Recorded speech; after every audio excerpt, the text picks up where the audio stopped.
If property taxes ended in Florida, your property taxes eliminated. Aimed at eliminating or reducing property taxes. Today we're diving into a hot topic that's stirring up debates across the Sunshine State. Could Florida really eliminate property taxes? Governor Ron DeSantis believes it's possible, and we're here to break it all down. What this proposal means for homeowners, renters, and the essential public services that keep our communities running. Before we dive in, I'd love to hear your thoughts. Drop a comment below and let me know. Do you think eliminating property taxes is a great idea for Florida? Or could it spell disaster? And while you're at it, tell me which state you're in and whether you're currently paying property taxes or not. Your feedback is super valuable, and if you are new here, I'm James Bessinger, your local Orlando realtor, so let's get the conversation started. Section 1, what's the proposal? All right, so here's the quick lowdown on what's being proposed. Governor DeSantis wants to take a bold step by amending the Florida Constitution to completely eliminate property taxes. He's been very clear in his messaging. He argues that paying an annual tax on your own property is like renting it from the government, which just doesn't make sense. You buy a home, you own it outright, free and clear,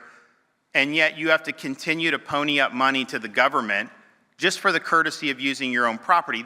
We don't tax like that in almost any other instance. This idea is more than just a physical reform. It's a philosophical challenge to how we view property ownership in Florida. Right now, property taxes are a major source of revenue for local governments, funding everything from our public schools to our police and fire departments. These taxes keep our communities safe and ensure we have the necessary infrastructure to thrive. The big question is, property taxes vanish. Where does that money go? And how do we make up for nearly $55 billion that currently flows into the local services here? The proposal suggests that instead of an outright cancellation, we might see alternatives, perhaps a significant reduction in the rate or even a shift where other taxes, like sales taxes, are increased to fill the gap. With Florida's heavy reliance on tourism and sales tax, this could theoretically work, but it also comes with major trade-offs.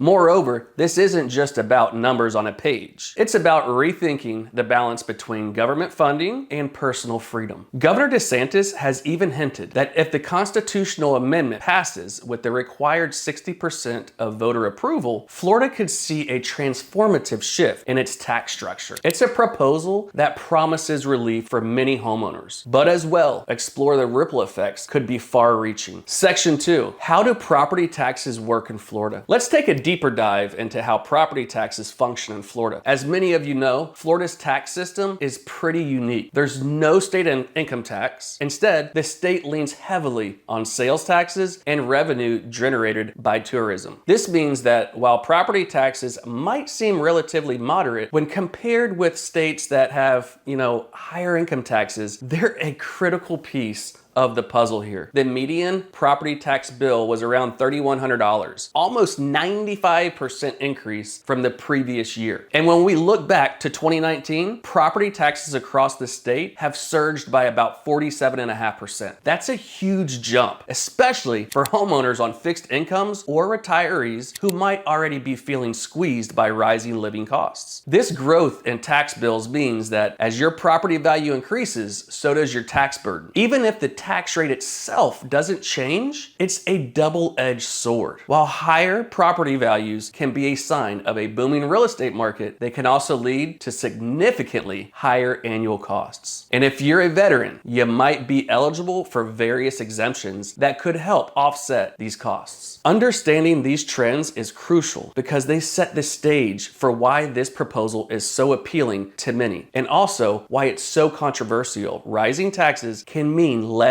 disposable income for families, which is why many are excited by the prospect of lower property taxes. But we have to consider the whole picture. Section 3, what would this mean for public services? Now here's where things get really interesting and a bit tricky. Property taxes aren't just a line item on your bill. They are the lifeblood of the local government budgets. These taxes fund our schools, maintain our roads, and pay for emergency services like police and fire departments. taxes and support countless other public services that we rely on every single day. If property taxes were eliminated or even drastically reduced, Florida would have to find a way to replace that lost revenue. One possibility that's been floated is to increase sales tax. And since Florida already depends significantly on sales tax, this might seem like a natural alternative. But there's a catch. Raising sales taxes can be regressive. That means lower income families could end up shouldering a larger portion of the tax burden, which might not be a fair trade-off for the relief homeowners experience from lower property taxes. Another potential solution could involve shifting revenue sources to other fees or tolls. For example, the state might look at increasing toll road charges or business fees, or even consider new service fees that would directly impact consumers. And the concern here is that while these measures could generate the necessary revenue, they might also lead to higher overall costs for residents, potentially damaging economic growth or making the cost of living even more challenging. Critics argue that without careful planning, the elimination of property tax could undermine the quality of essential services, leaving schools underfunded, roads in disrepair, and emergency service stretched thin. So while the promise of lower annual bills is enticing, we have to ask, at what cost does this come to our communities? Section 4.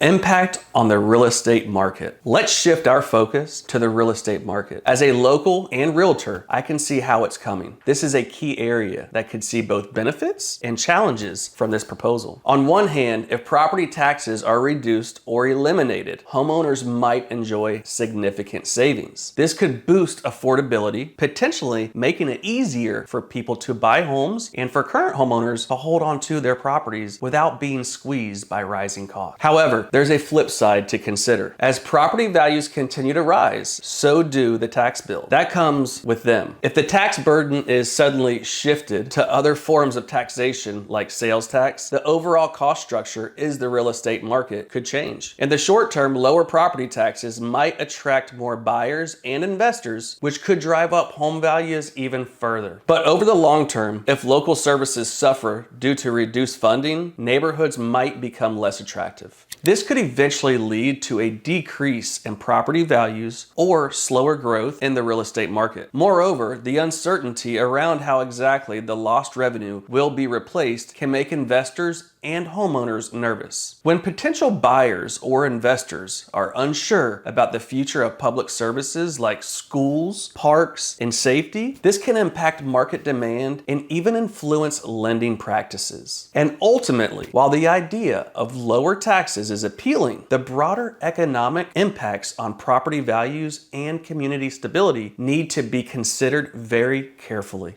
Section 5, comparing Florida with other states. Let's put Florida's tax situation into a broader national context. In states like New Jersey, homeowners can face annual property tax bills that often exceed $9,000, while in New York, median bills typically hover around $6,500. By comparison, Florida's median property tax, about $3,100, is much lower, which helps explain why many retirees and high earners are drawn to the state's tax-friendly environment. However, it's not all straightforward. States such as Texas also boast no state income tax. Yet many Texans still contend with high property tax burdens driven by rapidly rising home values. In more rural parts of the country, like West Virginia, the average property tax can be under $1,000, offering a completely different physical picture from both the high tax urban centers and mid-range markets like Florida. But here's the twist. Even though Florida's current tax rate might look attractive, recent years have seen a dramatic surge in property values that has pushed tax bills upward. What might seem like a low rate now could soon evolve into a heavier burden, and the trend continues. Moreover, if Florida opts to replace lost revenue by shifting to alternative taxes, the higher sales or service fees, the overall tax pressure on residents may increase, potentially impacting public services and quality of life over time. So what do you think? Could Florida really afford to eliminate property taxes without hurting its public services and real estate market? Or would the side effects outweigh the benefits, leaving residents to pick up the tab through higher sales taxes or other fees? I'd love to hear hear your opinion. Drop a comment below and let's get a discussion going. If you are looking to buy, sell, invest, or relocate to Orlando, Florida, or the greater area, feel free to contact your local realtor, James Bessinger. All of my contact information is provided below. Found this video helpful? Please hit that like button, subscribe for more updates on Florida's economy and real estate trends. And please share this video with friends and family who might be affected by these proposals. Your feedback and support help keep the conversation alive and informed. And again, thanks for watching, and I'll catch you in the next video.